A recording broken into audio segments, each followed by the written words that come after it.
Narito na nga ang ating latest update tungkol sa Don Bell. Alam naman natin na ngayong 31 ay pupunta ito sa Davao para sa exhibition star.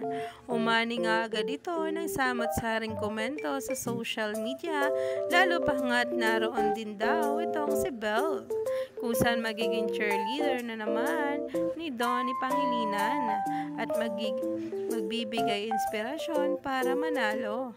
Hindi rin nga talaga makakalimutan sa nakaraang taon na itong si Belle at ang bunsong kapatid ni Donnie ay present nga talaga. Umani nga agad ito ng samot-saring komento sa social media at halatang malaki nga ang pagiging close nito sa isa't isa. Talaga nga namang kilig ang maraming bula dahil dito.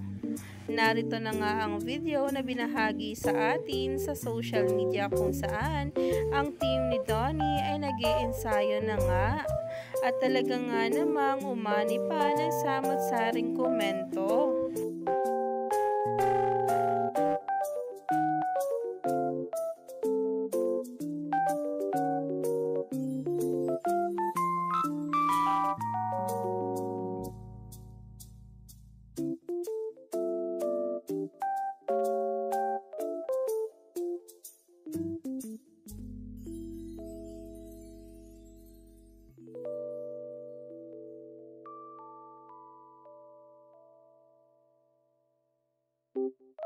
Kaya naman, stay tuned lang tayo at huwag nang magpahuli pa sa bawat paayuda patungkol kay Donnie Pangilinan at Belle Mariano sa mga susunod na araw.